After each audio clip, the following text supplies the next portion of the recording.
शेख साहब की गर्लफ्रेंड इनके गले में सोने की चेन देखकर बोली, शेख साहब ये मुझे दे दें, जब भी आपकी याद आया करेगी मैं इसे देख लिया करूंगी। शेख साहब बोले, तू ऐ सोच के याद कर नहीं करी, मैं मंगी सी उन्हें दिती नहीं।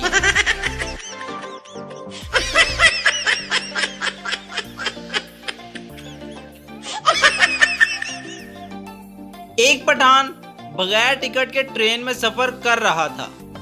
चेकर टिकट चेक करने आया तो पठान ने नमाज की नियत कर ली। चेकर पास बैठकर इंतजार करने लगा।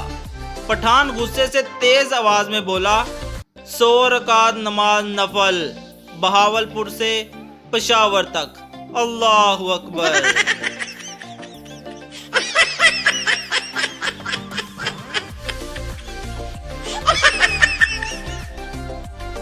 एक दिन बाबा जी को फारिग बैठे देखा तो पूछा, बाबा जी ये बताएं अस्पताल किसे कहते हैं।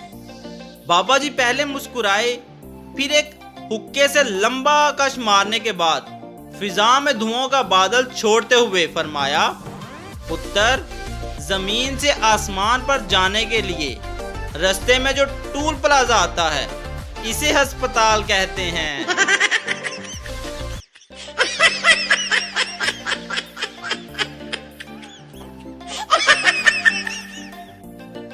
एक काहिल औरत अपने कामचोर बेटे से बोली, मैं चाहती हूँ कि हमारे पास कोई ऐसी चीज आ जाए कि मैं बटन दबाऊं तो मेरे बेटे का स्कूल यूनिफॉर्म इस्त्री हो जाए, बटन दबाऊं तो फटाफट नाश्ता तैयार हो जाए, बटन दबाऊं तो तुम फौरन स्कूल के लिए तैयार हो जाओ।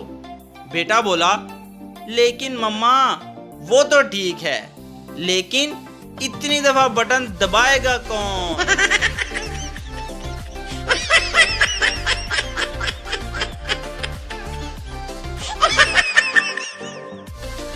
एक फकीर ने अमीर आदमी से पूछा, क्या बात है, 5 साल कबल आप मुझे 10 रुपए दिया करते थे, 1 साल कबल 5 रुपए देना शुरू कर दिए और अब 1 रुपया देने लगे हैं। अमीर आदमी, 5 साल कबल मैं कंवारा था, फिर मेरी शादी हो गई और अब एक बच्चे का बाप बन गया हूँ।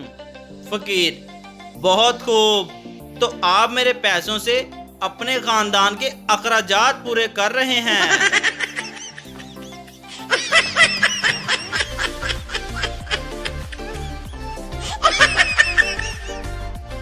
ऑफिसर संता, मैडम इस झील में स्विमिंग करना मना है। लेडी, मगर तुमने मुझे ये बात उस वक्त क्यों नहीं बताई जब मैं कपड़े उतार रही थी। संता, क्योंकि मैडम यहाँ सिर्फ स्विमिंग करना मना है।